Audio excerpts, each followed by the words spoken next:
Assalamualaikum warahmatullahi wabarakatuh, Bapak Ibu pegawai DPM PTSP DKI Jakarta. Pada kesempatan kali ini saya akan menjelaskan terkait cuti online pegawai yang berada di DPM PTSP DKI Jakarta. Sebelum saya tunjukkan sistemnya, saya akan menjelaskan alur proses cuti online. Yang pertama itu dari pegawai itu sendiri mengajukan permohonan cuti melalui IT Helpdesk. Kemudian atasan langsung akan melakukan approval. Kemudian dilanjutkan dengan verifikasi oleh Subak Kepegawaian atau Subak TU Wilayah. Kemudian diakhiri dengan approval dari pejabat pemberi cuti. Kita masuk ke aplikasinya. Bapak Ibu sekalian sudah memiliki akun IT Helpdesk. Kemudian yang pertama harus dilakukan adalah Bapak Ibu harus melakukan update profile masing-masing. Bisa dilihat di sini, profile itu sendiri memiliki beberapa tab, di antara lain profile, pendidikan formal, keluarga, kepangkatan, riwayat jabatan, password, foto, dan QR upacara. Namun yang perlu sangat diperhatikan sekali adalah profil, pendidikan formal, informal, keluarga, kepangkatan, dan riwayat jabatan. Di sini ada beberapa inputan yang harus diisi oleh Bapak Ibu sekalian, seperti nama, gelar, tanggal lahir, jenis kelamin, agama, pernikahan, nomor WhatsApp, nomor handphone, dan lain-lainnya. Kemudian ada juga alamat tempat tinggal. Kemudian yang harus diperhatikan adalah lokasi kerja dan unit kerja, di mana jika Bapak Ibu sekalian lokasi kerjanya berada di Dinas DPM PTSP, maka unit kerjanya harus diisikan sampai detail ke subaknya apa. Namun jika Bapak Ibu sekalian berlokasi kerjanya di wilayah, misalkan kita coba contoh Kecamatan Gambir, maka unit kerjanya pun juga harus Kecamatan Gambir, seperti ini.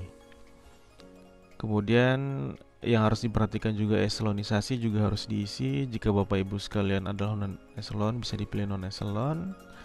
Kemudian jika data sudah sesuai, Bapak Ibu bisa melakukan klik simpan. Ada beberapa kasus yang maksud saya kota, kecamatan dan kelurahan yang tidak muncul. Bisa saya informasikan jika hal tersebut terjadi, Bapak Ibu sekalian dapat melakukan perpindahan dahulu ke provinsi lain, misalkan ke provinsi DKI Jakarta, kemudian nanti Bapak Ibu kembalikan lagi ke provinsi yang akan dipilih, maka data akan muncul kembali seperti itu.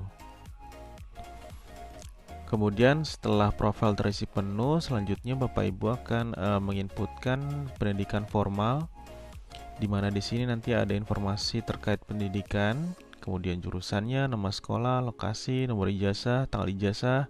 Kemudian jika Bapak Ibu melakukan pendidikan terkait dengan tugas belajar, ada nomor SK tugas belajarnya.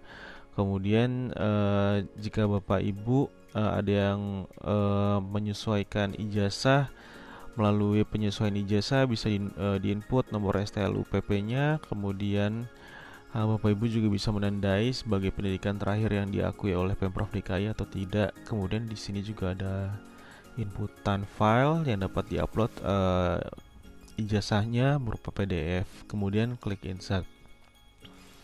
Kemudian ada juga pendidikan informal. Jika diklik add, maka akan muncul pop-up seperti ini. Ada nama pendidikan informal, kategorinya berupa diklat BIMTEK, workshop, lokakarya, sertifikasi lainnya. Kemudian nomor sertifikat, tanggal sertifikat, dan durasi diklat atau BIMTEK yang diikuti. Kemudian Bapak Ibu juga bisa klik tombol untuk upload filenya, kemudian klik insert.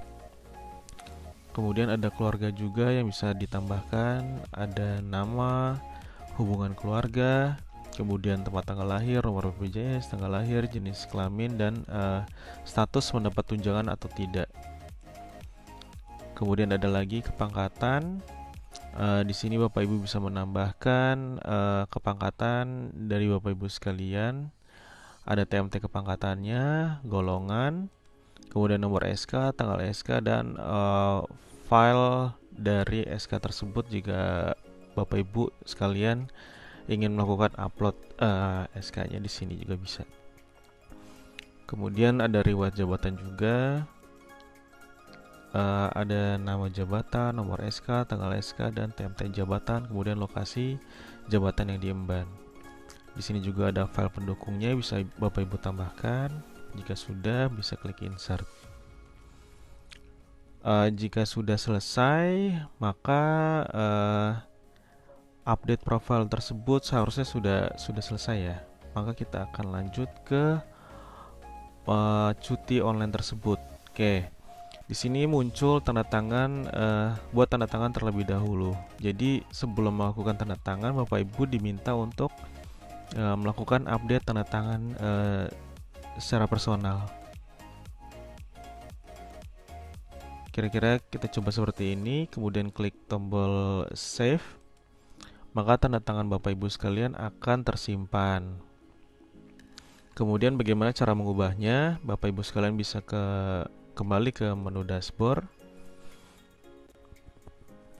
Kemudian di sini akan terinformasikan tanda tangan. Jika ingin melakukan ubah, bisa klik link di sini. Nanti akan diarahkan ke menu untuk pembuatan tanda tangan baru.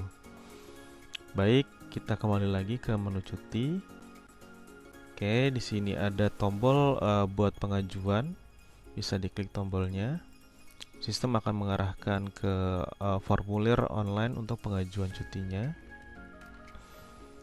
Di sini ada data-data yang harus diisi seperti jenis cuti tahunan atau cuti sakit, cuti karena alasan penting, cuti besar atau cuti di luar tanggungan negara. Kemudian tanggal cuti harus dipilih dari tanggal berapa misalkan sampai tanggal berapa. Kemudian alasan cutinya, misalkan keperluan keluarga. Kemudian di sini ada alamat selama menjalani cuti, bisa dalam negeri atau luar negeri. Kemudian alamat dia mengambil dari profil yang Bapak Ibu sekalian update tadi. Kemudian telepon yang dapat dihubungi, ini juga mengambil data dari profil yang Bapak Ibu isikan.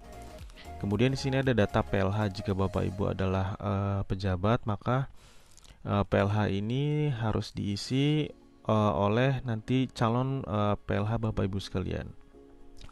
Bagaimana dengan Bapak Ibu yang non eselon? Maka Bapak Ibu yang non eselon, jika profilnya tadi disetting non eselon, maka kolom ini nanti tidak akan muncul di halaman Bapak Ibu sekalian gitu.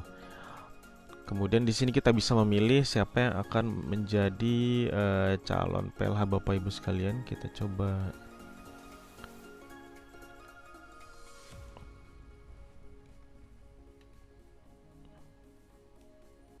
misalkan, oke, kita coba. Kemudian ada atasan langsungnya di sini, secara sistem sudah tersetting alurnya, ada atasan langsungnya, kemudian ada pejabat pemberi cuti. Kemudian di sini ada file pendukung. File pendukung ini dapat Bapak Ibu uploadkan. Misalkan Bapak Ibu sedang sakit, bisa diuploadkan surat cutinya.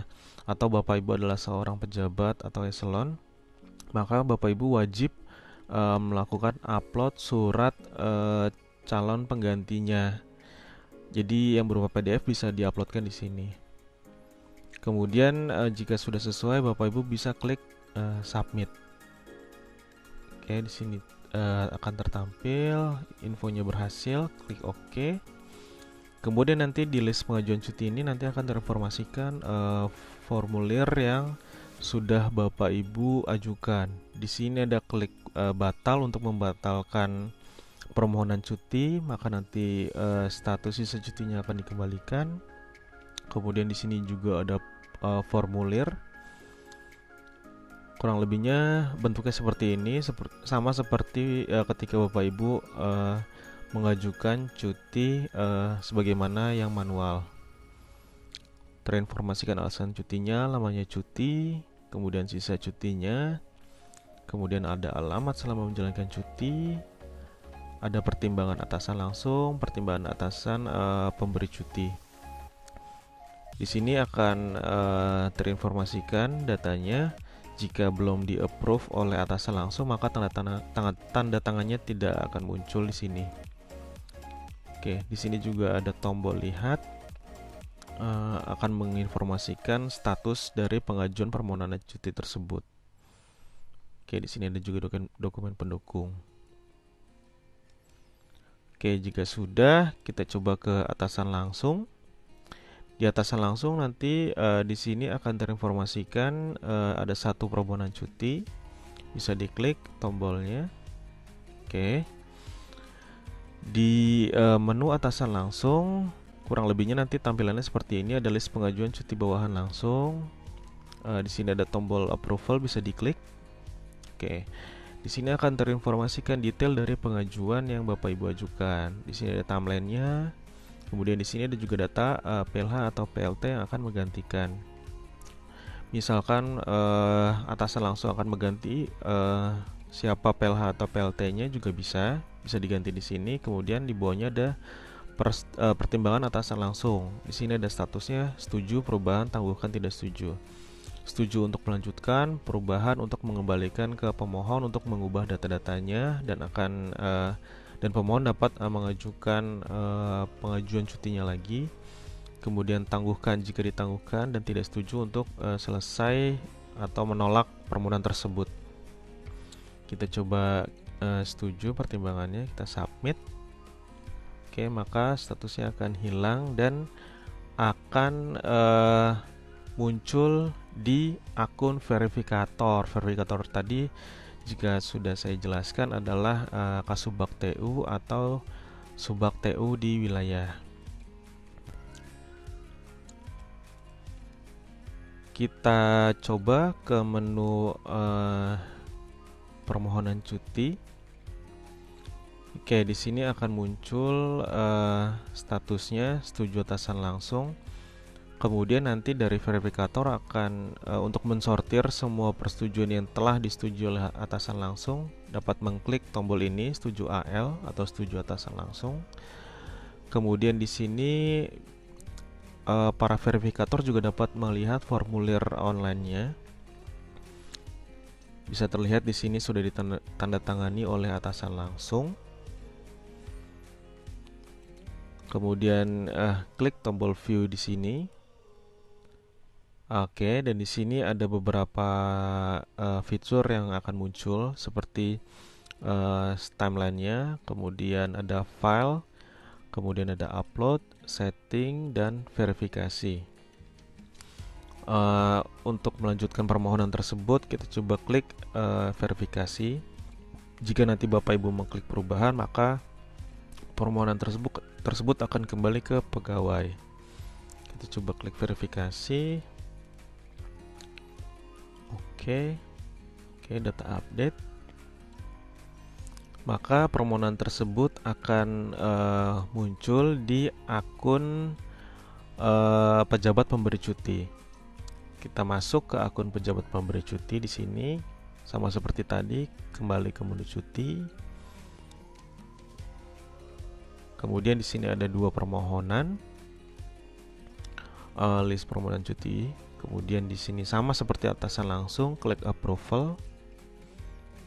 Oke, tertampil seperti ini, ada timelinenya, kemudian PLH PLT sama seperti atasan langsung menunya. Kemudian di sini kita coba klik OK dan klik submit. Oke. Jika sudah di-approve oleh pejabat pemberi cuti, maka tugas selanjutnya adalah dari Subag Kepegawaian sebagai verifikator atau nanti Subag TU yang akan melakukan proses e-office dari permohonan tersebut. Di sini kita lihat ada menu file, bisa diklik. Kemudian di sini bisa diklik cetak surat cuti yang nantinya akan mendownload versi dari Word untuk surat cutinya. Bapak Ibu bisa download, kemudian nanti setelah di-download bisa dirapikan, kemudian di save atau di export ke PDF untuk dimasukkan ke e-office. Kemudian setelah masuk ke e-office, Bapak Ibu bisa melakukan upload file tersebut yang sudah ditandatangani atau diproses secara e-office melalui menu upload di sini. Di sini ada dua uploadan, surat cuti dan surat penugasan yang bisa di-download di sini. Setelah melakukan upload, sebenarnya tugas dari verifikator sudah selesai. Selanjutnya yang akan dilakukan adalah dari teman-teman Pusdatin. Di sini dari teman-teman Pusdatin nanti akan muncul status dari permohonan cuti yang sudah melalui pejabat pemberi cuti. Jadi nanti teman-teman Pusdatin akan melakukan setting, karena jika yang bermohon adalah eselon, maka beberapa sistem harus tersetting PLH-nya seperti JAK-EVO, IUMK misalnya untuk kelurahan dan juga retribusi. Ada juga setting dari sisi e-office. Jika nanti teman-teman Pusdatin sudah melakukan setting PLH atau PLT-nya, maka teman Pusdatin akan klik save. Nanti akan diinformasikan bahwa JAK-EVO sudah disetting, IUMK sudah disetting, retribusi sudah disetting. Kurang lebihnya seperti itu. Kemudian sekarang kita coba untuk masuk ke akun PLH. Tadi kita coba Pak Rahman Hakim.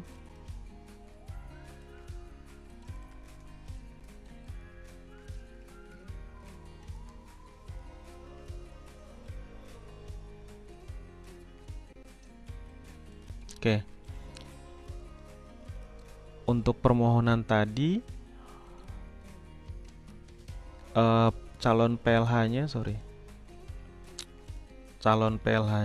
adalah Pak Muhammad Rahman Hakim. Kemudian jika sang PLH melakukan login ke IT Helpdesk, maka statusnya akan terinformasikan. Anda sedang menjadi PLH. PLH siapanya terinformasikan di sini. Kemudian lokasinya di mana. Kemudian juga terinformasikan menjadi PLH-nya dari tanggal berapa sampai tanggal berapa. Seperti itu Bapak Ibu sekalian. Kurang lebihnya demikian yang dapat saya informasikan. Mudah-mudahan dapat menjelaskan terkait alur proses pengajuan cuti online DPM-PTSP di IT Helpdesk. Jika Bapak Ibu sekalian nanti memiliki pertanyaan, dapat menghubungi Subak Kepegawaian atau bisa juga bertanya melalui Pusdatin melalui IT Helpdesk dengan membuat tiket. Terima kasih atas perhatian Bapak Ibu sekalian. Kurang lebihnya mohon maaf. Assalamualaikum warahmatullahi wabarakatuh.